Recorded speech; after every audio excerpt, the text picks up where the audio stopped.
Got a different one for you this week, guys. Interview with Sean Clark from G'day Bitcoin, having a conversation about how a humble carpenter and Air Force veteran found himself at the front of a cultural movement to try and save our country from mass immigration and the absolute bastardry that's being perpetrated on us by an elite class of political scum and grifters that are hell-bent on destroying this country. From putting a call out to Donald Trump, to organising marches in Queensland, to building a lobby group, to being here today talking to you. Hope you enjoy this conversation with Sean. What's going on in the state of Australia at the moment? It seems like it's absolutely crazy. The amount of Australians homeless or living rough has gone through the roof. We've got apprentices quitting. We've got small businesses being shut down by the thousands over the last couple of years. The Australian dream, it pretty much seems dead. No party wants to be the one left holding the bag when the music stops. We've been kicking the can down the road ever since the GFC. The dynamics of our tax system, the dynamics of our rules and regulations are all completely antiquated. All of our problems are man-made. None of this happened by chance. But, I'm actually optimistic to some degree that Generation X and some of the millennial guys have opened their eyes up wide enough and they've had enough exposure to the world now to go, hang on a second. You're in the fight of your life right now, whether we realise it or not. This is an existential moment for our society, for our country, and for our culture, and for Australia. And if we don't get some traction between now and 2028, I do believe.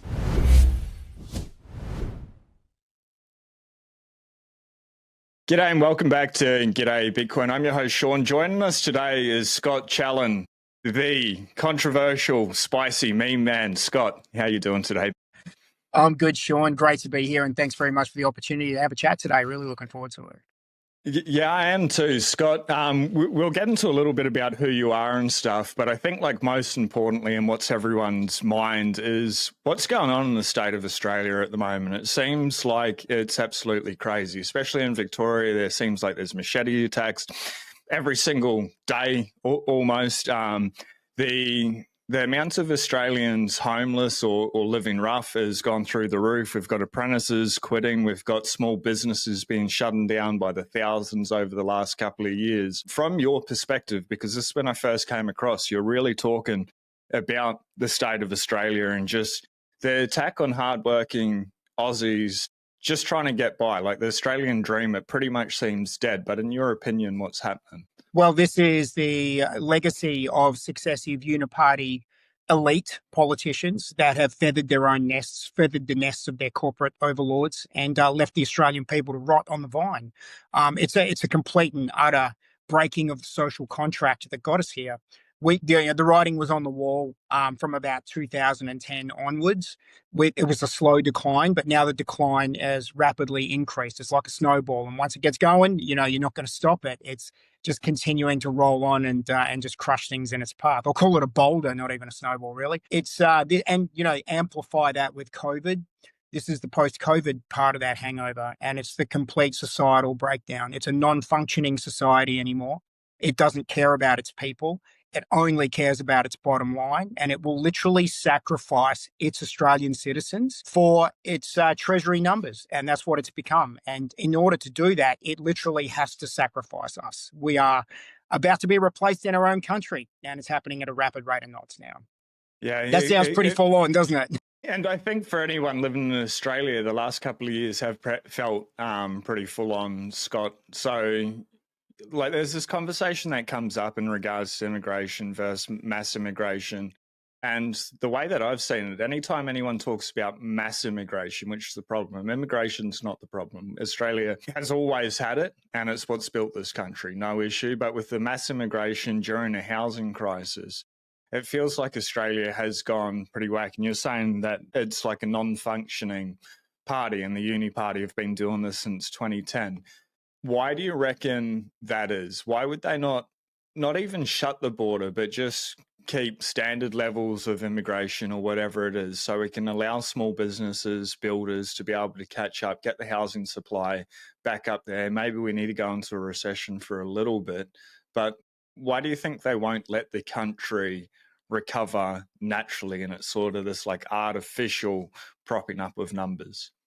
Well, it's all about power, and you've got to have courage and willpower, will and courage, two, really, rare things in our political class these days, to want to bite the bullet and let the country slip into a recession. Recessions are a death knell for politicians. It ends careers, it wipes out seats, and it wipes out parties. No party wants to be the one left holding the bag when the music stops, mate. So they've kicked the can down the road. We've been kicking the can down the road ever since the GFC, and we've never actually reformed the economic structure of this country. We've never modernized it for a modern world economy. And what I mean by that is the dynamics of our tax system, the dynamics of our rules and regulations are all completely antiquated. Now, we might have a fast processing, supercomputer AI ATO system, but that's designed to collect money off you. It's not Yeah. designed to increase productivity or to encourage small businesses to get out there and thrive and grow. And we've just copied the Americans when it comes to creating one of the greatest housing bubbles this planet has ever seen. And it is one of the greatest housing bubbles this planet has ever seen. So we've got banks that are more than happy to pump you into a home loan with a 5% deposit now and rack you into 30 plus years of mortgage debt. And the government, your tax dollars, my tax dollars, are going to be the signatory on that home loan now to prop up a housing Ponzi scheme that's also being propped up by mass immigration right now. Now, immigration, in the right way, managed the correct way, has always been a benefit to the economy and to the country. And socially, we were able to accept a certain number of people without, stirring up the people or the herd, making you feel like you're a stranger in your own country, which is how a lot of us feel here now. And as the economy slides even further into the black hole that we've built for ourselves, the only solution that a cowardly government and cowardly politicians have is to pump more people in because they lack creativity. They lack the understanding of what it takes to manage an economy like ours. And they only care about winning elections. That's all it is. And so when you bring in mass amounts of people, you build ethnic voting blocks and you undermine the existing citizens who are about to become a minority in their own country, then you cement yourself in power for a really long time. And I look at it from this perspective as well. A lot of the people that are moving here come from countries that are in a lot worse off than us. They don't have the advantages, the welfare system, the benefits that we have, even the housing that we have, even the bad housing that we have is good compared to where they come from. So for them, they think the place is a freaking paradise. But for those of us Yeah. that have lived here for, me, 50 odd years, I've just watched the place terminally decline year after year after year. And I think a lot of guys, yourself included, a lot of us in the freedom community or people that are talking about this stuff that have got our eyes open, we can see what's happening. I don't know a single small businessman in this country that's optimistic about the next 2 to 3 years in Australia right now. And that's actually a really, that's a bit of a first for me. And it was only about a year ago when I started talking to my friends in business, and I've got a big network because I've been in business for 17 years, that these guys started talking about how do we get out of here? How do we get out of this country before this country wrecks us? And that is the conversation that every single business owner that's turning over more than $1 million to $2 million right now is having in Australia. They're all looking to get out.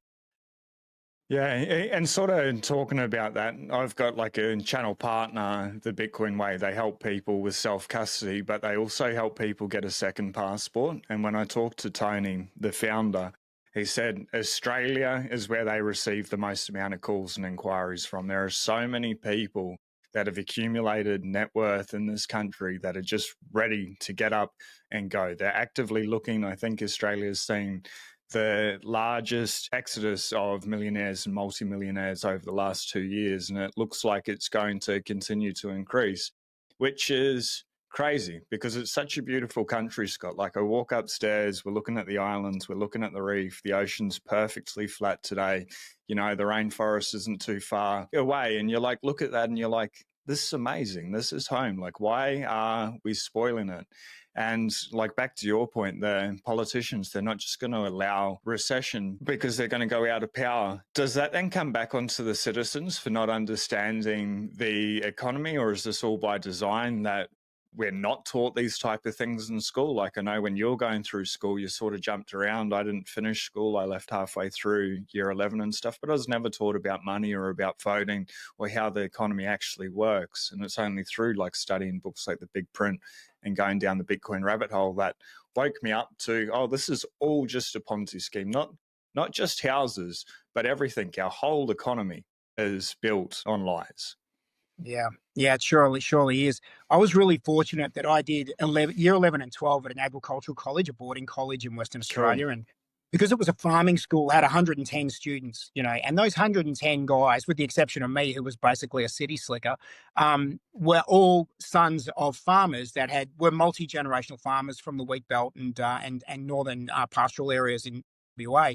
So it was a great exposure to young guys and people that had a can-do attitude, that had a business acumen, that were literally the backbone of the Australian spirit that I, worshipped and valued, which is that mateship, the camaraderie, how we help each other out, but also a sensibility that it seems a lot of Australians don't really have anymore. And that's that sensibility to call a spade and to look at something and go, well, that's shit.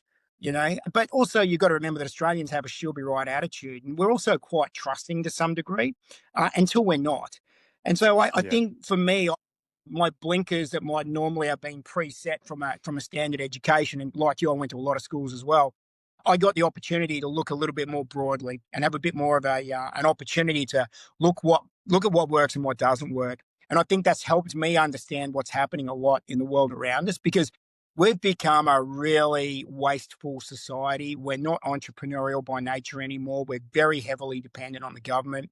And the more that we become dependent on the government, the less opportunity there is for people to break off those shackles and chains. So, the can-do nature and the spirit of Australians to try and get things done and built is slowly being whistled away and degraded. And that's also being undermined by, the social cohesion issues that we have through mass immigration, through pumping people in here that don't have the same cultural ethos that we have. I think we're an amazing and fantastic people that have always punched well above our weight, but I don't see that that's the future for Australia on our current trajectory, which is ridiculously sad, because I love this place. You love this place. We look at it; it's beautiful on the outside, but all of our problems are man-made. Let's be clear about that.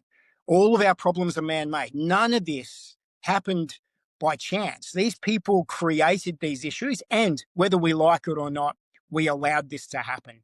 But I'm actually optimistic to some degree that Generation X and some of the millennial guys have opened their eyes up wide enough, and they've had enough exposure to the world now to go, hang on a second. There's something really not right here, and it's time that we did something about it. And I think that's what's evolving at the moment. I can see that too, especially like in the Bitcoin community, people are very much freedom focused. It's freedom money, and I've gotten a lot of information on X that the mainstream media, for example, just won't show. So there's a protest, I'm not 100% sure which one, but the police commissioner, there's a whole lot of rocks and stuff thrown towards the police. I believe this was in Victoria. The police commissioner did a press review, dropped it down, said, the left were violent. It wasn't the right that were violent, at least on this occasion. But when 7 News put that video up, they cut that out. And when you watch that, it looks like they're talking about the right were being violent. In regards to it, there's a photo of a guy with an Australian flag and stuff. But before we go too far down the rabbit hole, maybe for a bit of context, Scott, if you can just tell everyone watching a little bit about who you are. I know you're a carpenter by trade, you're in the Air Force, but just a little bit about you in totality and what's brought you to this moment on the public stage within this debate. If you've still got your Bitcoin on an exchange or you're looking to take your Bitcoin security to the next level, I've partnered with the Bitcoin Way. They offer live help for setting up cold storage, running your own node, keeping your Bitcoin private, planning for the future, using multi-sig, and so much more. They never touch your keys. They will not touch your coins. Instead, they'll show you how to buy and keep them safe. If you want to make your Bitcoin setup safer, you can book a free 30-minute call and have a chat with them. Safe Dina Moose, the author of the Bitcoin Standard, Natalie Brunel, Preston Pish, and so many more recommend the professional IT cybersecurity team. Couple of outstanding things here. You can see they've been featured in Forbes, Bitcoin Magazine, Bitcoin Prague, Zero Hedge, Simply Bitcoin, the Bitcoin Safe Dean, the Bitcoin Standard podcast with Safe Dina Moose, Bitcoin News, obviously G'day Bitcoin for a long time. They're the world experts in helping people become self-sovereign. It's not just about protecting your Bitcoin stash. Yes, they will help you do that in a very easy to understand step-by-step process. But from there, they can help you secure your data. They are your personal cybersecurity IT experts. And then step number 3 is getting a second passport, a Plan B residency. The team, very cheap, very affordable for people that are looking to take their sovereignty to the next level. You can find out more about their services. When you first log in to their website as well, they have got a free 3-minute quiz to allow you to check if you are doing your cybersecurity, you're set up correctly. I urge everyone to jump onto the bitcoinway.com. I have put a link into the description for everyone. Could not recommend them enough. I've used them personally before I ever partnered with them for the channel, friends and family. They asked me to help them out. I'm like, go to the world experts. That is the Bitcoin way. So reach out to the Bitcoin way today. Yeah, well, look, I was really lucky as a young man that I got to work on mine sites in construction. I worked on farms for a number of years, worked in West Africa for a while as well, and, Cool. had the opportunity to get a little bit of money behind me and buy a house at a younger age, and then had a midlife crisis and joined the Air Force when I was in my kind of mid-20s, and, did my 5 years, which I was really proud of and really enjoyed. But, I came out of that and suddenly I'm 31 and I'm going, well, what's next? I've got 2 busted knees from knee reconstruction surgeries during my military career from a training accident. And I'd lost half my hearing by that stage too. So, I felt like a broken man really. And once I kind of discovered that I was actually not too bad at talking to people, I learned how to sell, and I did that for a building company. I did that for about 6 years until I became a sales manager for that same building company, and then Nice. that company decided to wind up in the GFC, and so found myself out of work. Now I knew how to build, I knew how to get up and go from my military training, and I knew how to sell. And once I combined all those skills together, I thought, well, why not start my own business? And so that's what I did. And Australia was a place in 2009 where you could do that. So in December 2009, we kicked off the company. I had 2 business partners and myself, and we built our first job. And then we went, shit, we got paid this week. Let's do that again. And this was the evolvement of the entrepreneurial spirit and that journey towards where we are now.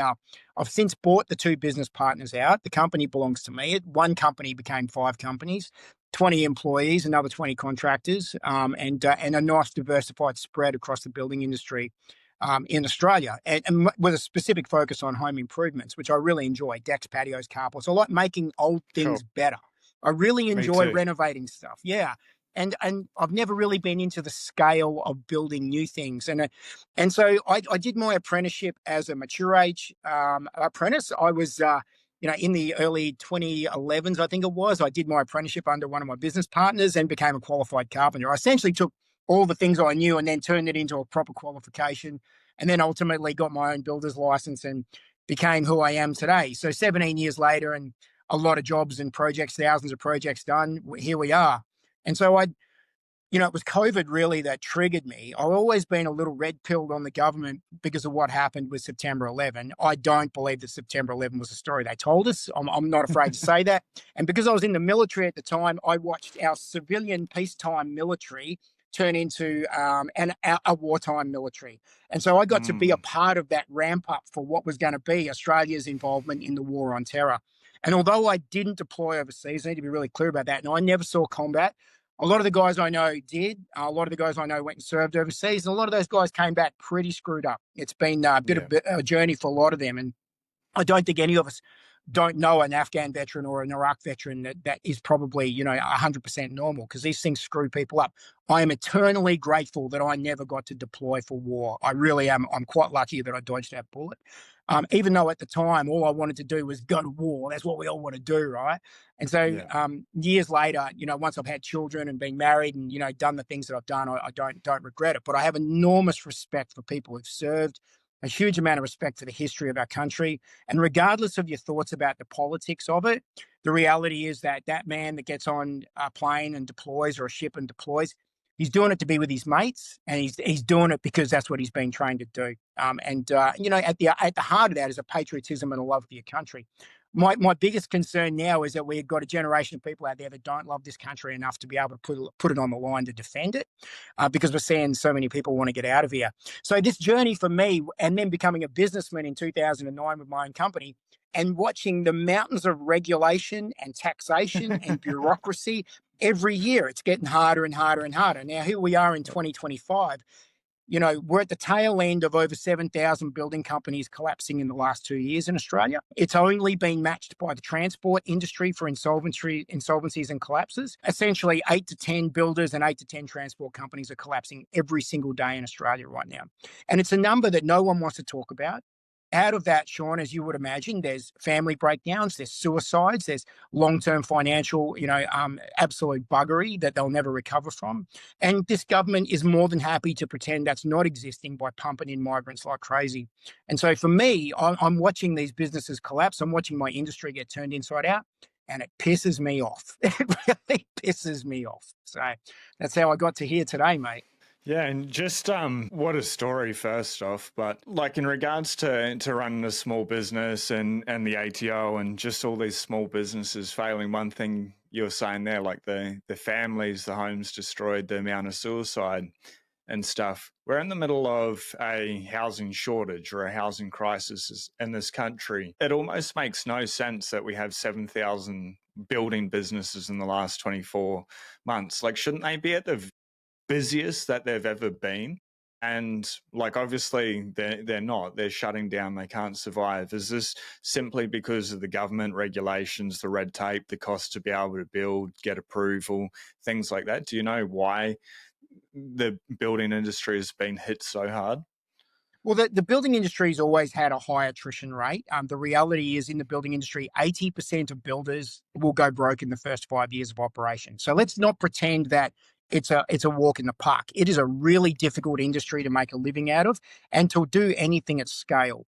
And progressively over the years, the government has layered in protections for consumers, protections for the building industry as well, they'll call it.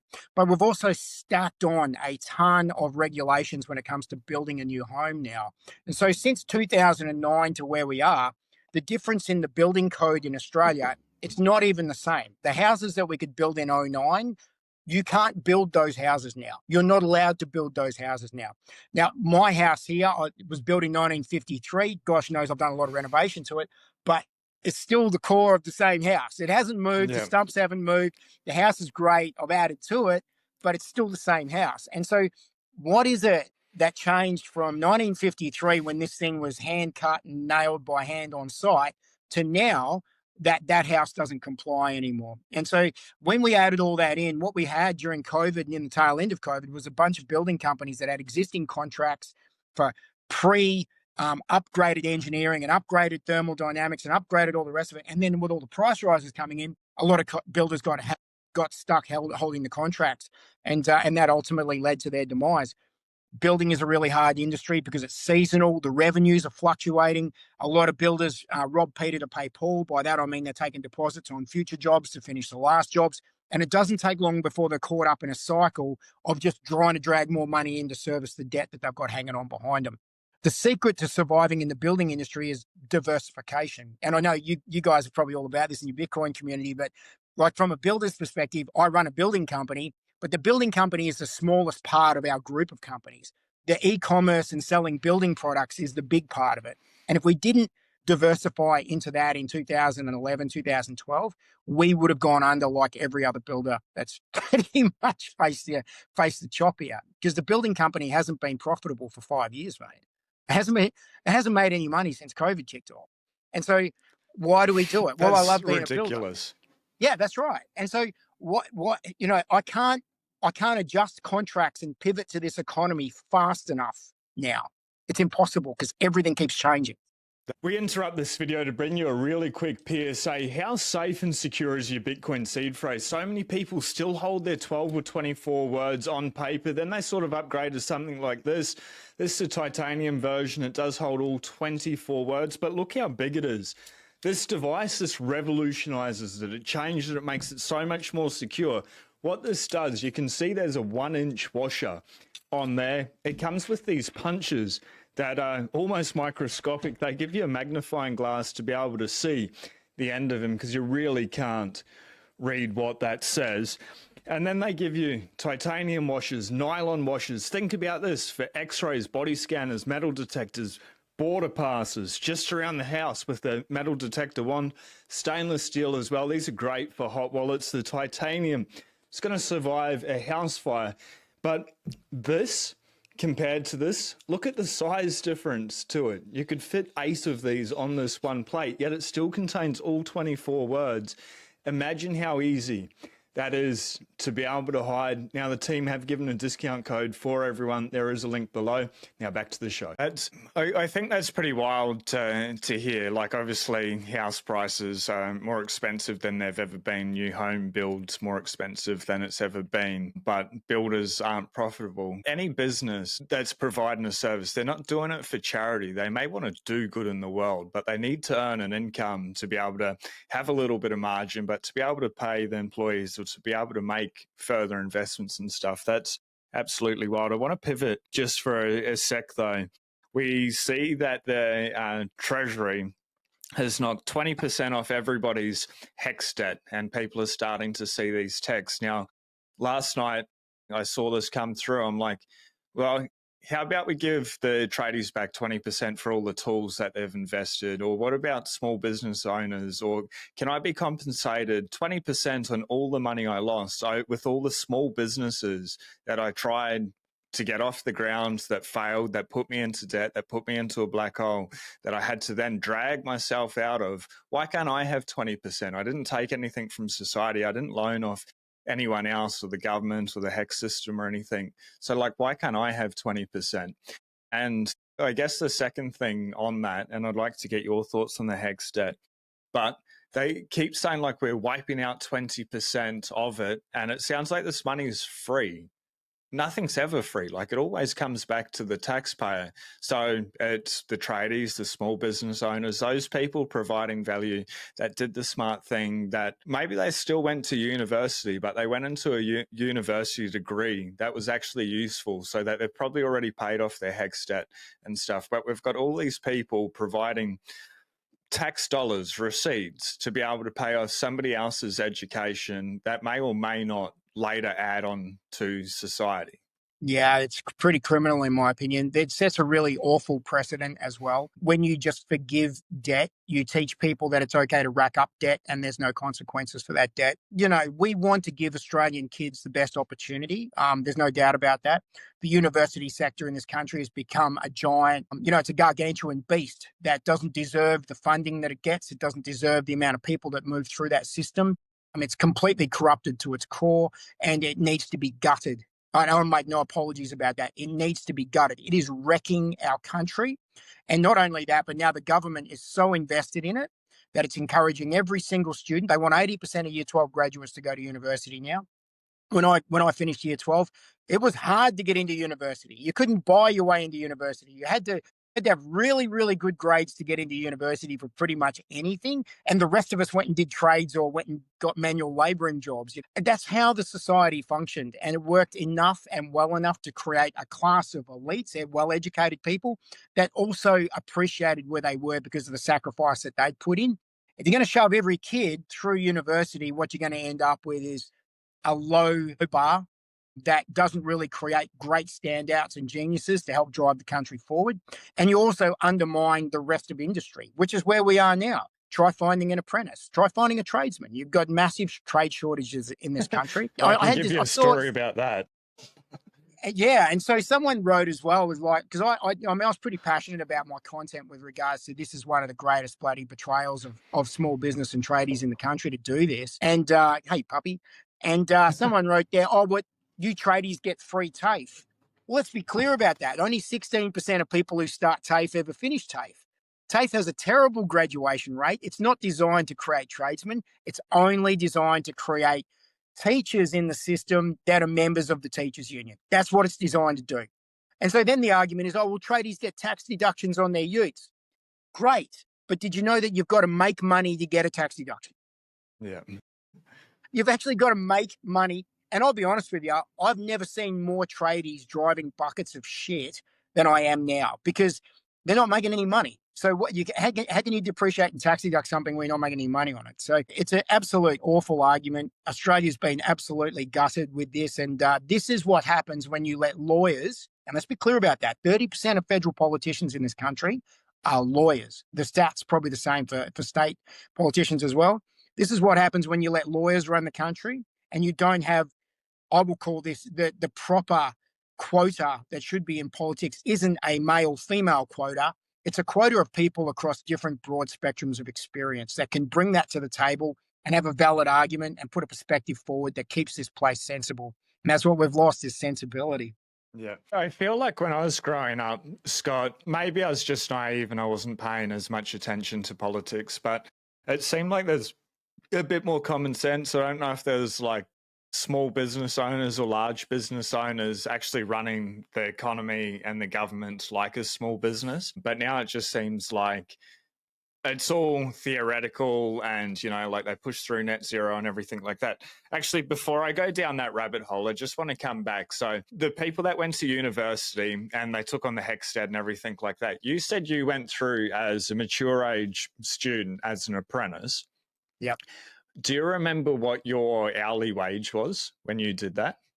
Well, I was a business owner doing an apprenticeship under my business partner. Wow. So I was lucky that I was still running the company, still selling building projects, still estimating and quoting, still doing building, like all the things that we do, as well as learning how to formalize my carpentry skills. So for me, I wasn't a standard apprentice.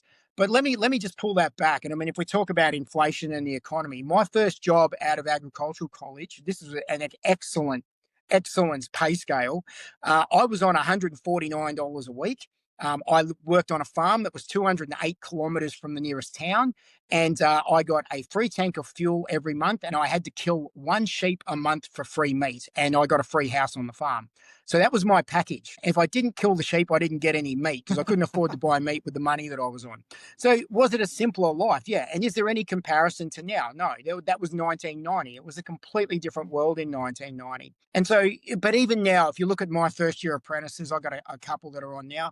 Those guys are tipping pretty close to 1,000 a week in their apprentice wages. And we look after our guys because I understand the cost of living issues. But even now, these days, that's not a lot of money when you think about it with the bills that they have. And they have to run a vehicle as well. And they get travel allowance for that. But, you know, I guess it's relative. We'd love to pay more money, but there's not enough money in the industry at the moment to be able to do that either. That's crazy. So I guess we've talked about what's wrong with the country. What are the solutions? How do we get Australia back onto like a path of prosperity? Like our minerals, we've got some of the largest uranium deposits in the world. We're very rich in gold, copper, iron, coal. Like obviously all our coal we ship over to China, they burn it and they send back asbestos. Net zero windmills that have put our electricity up to some of the highest in the world, which is crazy, where it should be the cheapest. We're not collecting any royalties on our gas or anything like that. It's like we're just giving it all away for free. We're not bringing in anything. We don't have a sovereign wealth fund. It's like similar to Sweden or something, which we could and we should. Like, it just makes no sense that Australia, this resource-rich country, is broke, like really freaking broke, proper broke. Well, look, I guess there's a lesson in that. We don't put the people in the jobs that actually know what they're doing. So whoever cut that gas deal didn't have Clive Palmer sitting at that table. Now, whether you like him or not, Clive, we need to get the best deal for Australia. How are we going to get the best deal for Australia? You reckon Clive would have cut that deal? Probably. Not a chance. Yeah. Look, I guess the point I'm making is that you have people sitting at the table that know how to do deals, and you also have people that understand their worth. Now, I can tell you right now that if you want me to come to your house and talk to you about your building project, I know what I'm worth because I've been around this game for a long enough time to go, you can get any Tom, Dick, and Harry to come around, but if you want me to come around because I've done all of this stuff, I'm not worth $50 an hour. I'm worth a heck of a lot more than that because I'm going to give you accurate answers and we know what we're doing. I'm an industry, I guess I don't want to call myself an expert, but I'm a knowledge base of what goes on how to deliver a building project. Whoever cut those deals didn't know what they were doing. But this is the one thing that Australia hasn't rectified that could have got us into a better position, and that was tax reform. Now, the GST came in 99, 2000, and that revolutionised the way the ATO collects money. It changed the way the states collect money. It centralised power. But what it didn't do was create competition in the states. We lost that ability for a state to compete against another state for better conditions. And now what we've got is a giant blob in Canberra collecting all the cash and then deciding who's worthy of it. So states like Victoria can wreck their economy and then just put their hand out and go, please, sir, can I have some more? Because we're going to fund that. And the Australian government has no choice. Victoria should be allowed to go broke. That's how the economy should work. And then Yeah. every other state should be able to kick the living crap out of it for talent and attract them to their states. That's how it should work. That's how the economy should function. Tax reform should have been done years ago. We implemented a stack of building codes for the last 15 years that have wrecked the ability to deliver a home at good value and good price. And then we pumped in a bunch of people to pretend that everything was fine. What this is a casino economy. And what we are right now is a 3 a.m. gambling addict on a pokey machine, pumping dollar coins in, hoping that we win the grand jackpot. That's what we're hoping for, but it's not going to happen. All we're doing is burning through our capital, and there's a hangover tomorrow when the sun comes up. And that's where we're really getting really close to that now. Is there any way to fix it? Like, obviously, from my point of view, maybe from like a Bitcoin libertarian point of view, is the uni party, it's not working. Labor or liberals, it's just the same blob, you know, using sort of your language. I just don't see any time quickly how we can get back onto a path of prosperity, because like you're saying, we're putting these people in place, or we're voting for people, but it's more of a popularity contest over a proficiency contest. And I don't know if we're going to have this mass awakening like in the time that's needed to be able to shift direction. Like, can you see that happening? Or Well, it's hard, but I mean, I'm encouraged by what I see as a generation that are starting to notice things, starting to see things, and starting to wake up to the realities around them. But there's a byproduct to that as well. As the economy gets worse, fringe ideologies become more attractive, especially to people that don't have any hope or buy-in in the country right now. So what we've got to do, in my opinion, is immediately shut the gates on immigration and then have a proper debate about what the future of this country looks like, and then adjust the economy accordingly. We know we've got a plummeting birth rate in this country. Without future generations, we're not going to be able to survive as a society. But this is nature at play. When you don't encourage humans to have babies, or there's no reason to, they're not going to have babies. I mean, I've got 4 daughters now, but I had my kids when I was in my 30s. If you'd have asked yeah, me when I was 31 whether I wanted to have kids, hard no. Hard no. I didn't want to have children. I was quite happy being a selfish bugger and living my life the way I was. And it wasn't until I had, the kids that I've got now that I went, geez, I wish I'd have had 4 more, actually. I reckon 8 would have been all let's right. go. Yeah. And so, I just wish I'd have known that as a younger man, but no one was selling me that dream. No one was going, hey, Yeah, Scott, you should have kids because blah, blah, blah, blah, blah. You grew up in a hard household. I grew up in a hard household. We had to fend for ourselves. We were generation that just got left alone. We were the generation that your parents just went, stay out of trouble. You just yeah. bugger Come off back and when the leave us lights are alone. on. Yeah, come back when the lights are on. There was no internet, no mobile phones, and it was really simple growing up around that. And I loved it. Really grateful for that upbringing. So we've watched this progression of our society get worse and worse as the technology's crept in. Yeah, everything's become easier. Yeah, I can dial a hamburger and have it delivered to my door in 15 minutes. But has it made us a better country? No. Has it made us more productive? No. Productivity's collapsing? Absolutely. We've got more people living on the streets than ever before, record numbers. Why? Because nothing works here anymore. And so what we've got to do is actually encourage people to be entrepreneurial. We need to absolutely crack down on the number of people coming in here and then create opportunities for Australians to be able to get a move forward, which means reforming the ATO or the tax system here. I'm sorry, but I would literally get rid of half of the public service in this country, and I'd take the NDIS back to what it was meant to be. Severely disabled people being looked after by the economy here. That's what it was designed to be. It was meant to be 1/10 of what it is now. Now we've got 800,000 Australians on the NDIS, and it's due to bankrupt the country. The NDIS budget is about to exceed the defence budget in this country.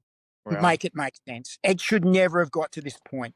And I know people go, oh, you just don't care about the old people, or you just don't care about people that I do. I genuinely do.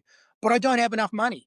The country's broke, mate. We're broke. We've got nothing left. And we're going to sell the last of it off to any foreign buyer, any foreign influence that'll literally give us crumbs or pennies on the dollar so we can get through to the next election cycle. And then tell you that everything's fine and there's nothing to worry about and everything's going to be okay. Here, have a handout. Yeah, I was just going to say, it sort of feels like COVID when they gave those handouts, everyone wanted free money and stuff. And, the Bitcoin community and stuff is like, this is not good. This is going to lead to inflation. I don't want that free money. And people like, shut up. Like, I want the free money. Just give me the free money. But then a couple of years down the track and people like, why is everything so expensive? Why houses now twice the price? Why is steak more expensive, or I go to get gas or go and get fruit or whatever from the shops? Everything costs more.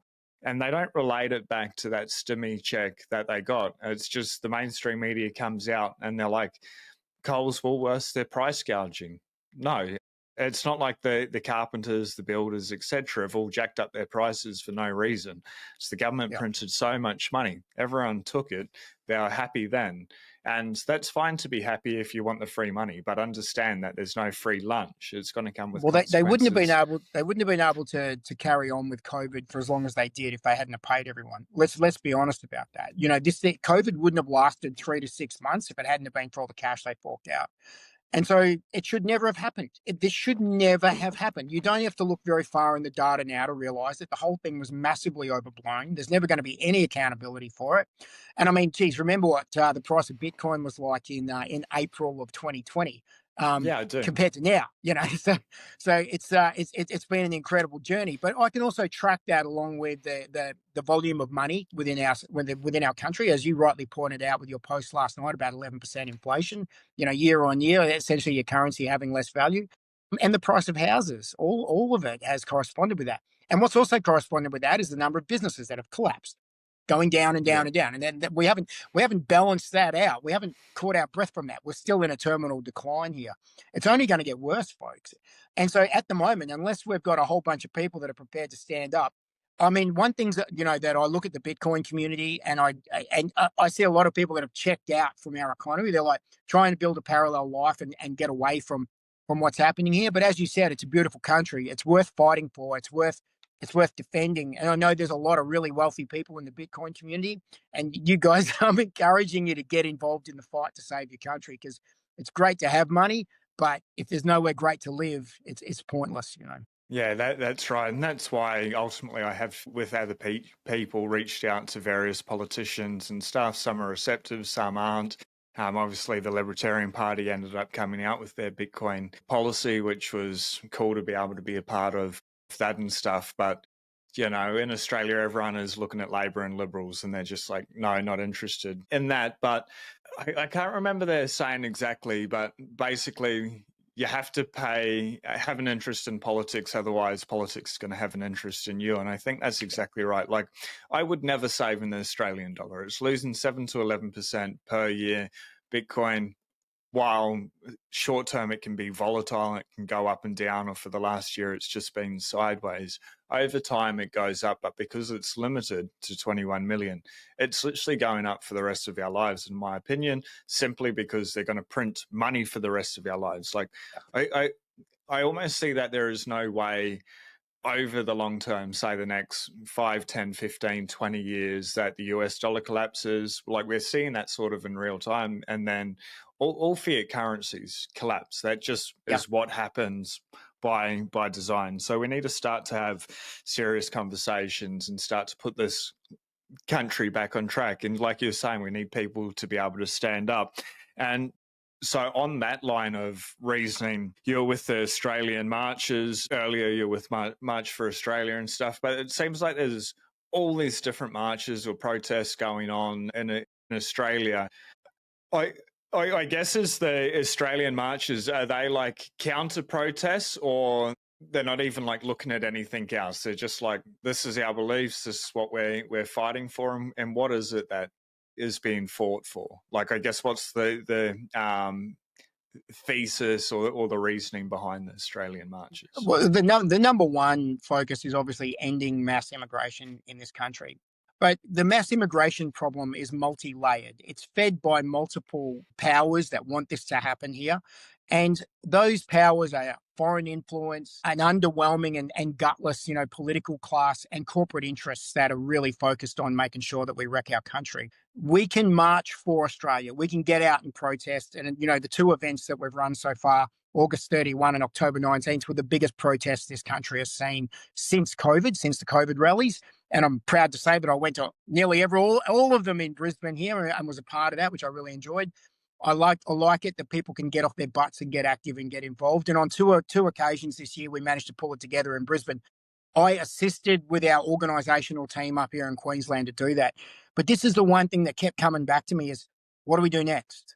What do we do next? What's our political solution? Where do we go? How do we, we can come out and march. It's great. We have to do that. It's a show of force. It's solidarity. It gets you fired up. It's like if you go to a Bitcoin conference or something like that, right? You're there with all your people. You get fired up for it and you go back and you start hodling even more, right? So the march Yeah. is kind of the same thing. It makes you realize you're not the only one out there thinking about these issues, but we've got to do more. There's got to be a political solution. Now, I'm not saying that we're creating the political solution. What I'm saying is that we have to create a space for politics to step into and courageous people to go, you know what? These guys believe in this. There's enough of them. We've reached a tipping point. I'm prepared to throw my hat in the ring and go forward with policies that answer their grievances and issues. And so what we've done is we've dragged the political class kicking and screaming as we've pushed the Overton window into the right direction, over to the right. And this movement's come under tons of attack. I mean, it's been absolutely relentless, nonstop. And Yeah. there's elements within this movement that I struggle with. I mean, the NSN involvement, the allegations of that, the opaque nature of the leadership, parts of that I really, really struggle with because I'm a legitimate businessman. I don't want to put my name to something that I don't know and I don't fully trust. And so up here in Queensland, our group found that the awkwardness and the uncomfortable part of the overall national organisation of March for Australia meant that for us to be able to push forward and legitimately run this in Queensland with the expectation of our people up here, that we needed to have some separation. Happy to work in conjunction with, but needed to have some separation in the leadership to make sure that we were kind of weren't being tarred with the same brush. Queenslanders, as you know, are ridiculously conservative at nature. And we also believe that we want to have clear clarity towards what we're going towards, and that was the messaging that we got out of the Queensland public, and how I ended up where I am here today, in an awful kind of feud with the national management of MFA, while continuing to want to push this debate in Australia. There are conflicting movements here. There's another rally called Put Australia First being run by Monica Smith this weekend. I look at that and I go, well, what's the foreign influence there? And this is one of the really key things that jumps out at me is foreign influence in Australia. Australia didn't get here because we're dumb. We got here because we were led here by corrupt foreign influence, corrupt corporate behemoths, and they've wrecked our country. And we need to turn off foreign influence. We need to ban foreign lobbying in Australia. I don't care if it's Jewish. I don't care if it's Qatar. I don't care if it's China. I don't care where you come from. If you're in Australia representing another country and trying to influence our politics and our culture, I'm sorry, but I'm going to deport you. That's what's going to happen. Yeah. It's crazy that that statement would be controversial. Like, people come to Australia, like you're saying, because it's amazing, or they stay in Australia because it's amazing. So let Australia be Australia. Otherwise, if you want it to be another country, go to another country. Like, isn't that the joy of the world and this age that we live in, and air travel and stuff? Like, if you love it, love it. If you don't, find somewhere else that you love, but don't try to change that. It seems crazy. And in regards to like creating a space for politicians and stuff to step up, are you starting to see anyone like a line that would be worthwhile, or Yeah, is it too absolutely. early? I mean, look, One Nation are surging in the polls, and rightly so. They've been around the game for a really long time. Guys like Jared Rennick, who I know quite well, got 150,000 votes in the Senate here in Queensland. Didn't win a seat, but he was up against Malcolm Roberts, and it's hard when you look at what I would consider two champions of freedom within the political realm have to slug it out for that spot in the Queensland Senate. That was really, really hard for a lot of us to look at. But at the end of the day, that's the way the game is played. I think that we're starting to see more of it. I think and this is what I've seen in Queensland, is a lot of really talented people approach me and us as the organisers up here and want to get involved. And you can see that these guys have got good values. They've got great commitment to the cause. They're smart, they're young, they're motivated, they're energetic, but party politics isn't going to allow them to get up there. The Liberal Party isn't going to allow them to get up there. And so what we've got to do is go, well, what's the incubator for these guys, and how do we nurture that, and how do we create that space? And I believe that that's what we're doing with our movement up here in Queensland. And I think we're about to see a great generation of leaders come through, and we want to get them elected. I I think that's awesome and definitely what we should be aspiring to encourage within the country at the moment. Like with all these protests and stuff going on, you're saying like we need to pull it further to the right because we've gone so far left. But then we'll get like the mainstream media and come out, and if you're like fit, you know, I guess which you should be as a person, like you should want to be as healthy as possible, let alone if you're white or whatever, and you say I believe in this country, then you're a toxic right wing, like fascist in this country. And you're like, how does that make any sense? It's just a human being 5 years ago, 10 years ago. It's what people aspired to be, to love the country, to be Yeah. strong, to be healthy, to be able to provide value, to earn income, to be able to protect family, friends, community, the things we believe in. And now that's been demonized, it's been vilified, and there's almost like a psychological attack. It's okay to feminize men and stuff, but if a male's going to be a male and believe in their masculinity, that's somehow wrong now. Obviously, it's to suppress these stronger voices, louder voices, etc. I guess how do you counteract it, and what are your thoughts around that messaging that comes out that's just so demeaning? Isn't it one of the greatest betrayals of our Australian men as well? And you know, and has also led to an epidemic of suicide, an epidemic of mental health, and a society that doesn't function properly anymore. And you know, it's through being involved in this movement that I've got to speak to a lot of different younger people from different political spectrums, and I've realised how much damage this cultural programming has done to a generation of young men in this country that don't believe they have any stake, that don't believe they have any value, and they don't have a future here. And they're angry. They're really angry. And not only that, but they've been raised in an identity soup at school. And I hadn't realized the byproduct of that. You know, I mean, I've got daughters that I've pushed through the education system, ranging from 15 to 22 now. And I watched that woke garbage just work its way through the school system. What I didn't realize was what it was doing to boys. And you've got these boys now that have been raised around this stuff constantly. They've been medicated. They've been told to settle down, that they're toxic, that there's something wrong with them. And they have swung so far hard right. A bunch of these kids, they've either gone hard left and into more feminine energy, or they've gone completely hard right towards things like the NSN as well, which is why you're starting to see these fringe ideologies getting larger and larger and more traction, because our society doesn't work anymore and it pushes kids out to the extremes. And so if you're born into a reasonably well-off family and you've got a good opportunities and a career pathway ahead of you, great. But if you're raised like we were and you're 20 years old now, what are you going to lean into? Hey, this place sucks. It doesn't have a future for me. I've been told that I'm bad my whole life. Well, fuck you very much. That's where they're going to go. And that's what they've done. And that's where they're going. And so we can fix this, though. This is easily fixable. Having raised 4 daughters and have a wife, I've been surrounded by feminine energy for all these years now. I've kind of worked out that, you know, ladies are a little bit emotional. They can be great leaders. They can make decisive decisions. But I've also understood that, you know, in some places, it needs to be a better balance. And so if we're going to proudly proclaim that our country is led by more women than men, then we all need to be ready for the consequences of that, because women have a very different process when it comes to decision making. And we can be labeled feminists for saying, oh, sorry, you know, being, you know, sexist for saying this. But during COVID, we had a lot of really feminized men and a lot of women making decisions here that led us into a really bad place, which is where we are now.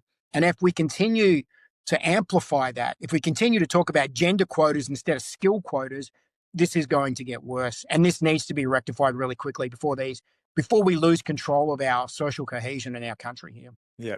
Yeah. In regards to that point, Scott, like obviously we saw that through COVID and stuff, and I don't think it's even like too many women or too many feminized men or not enough toxic white men or whatever it is. I think it's just, it's almost like those participation trophies. It's like, okay, like you're saying, we just need to fill these quotas.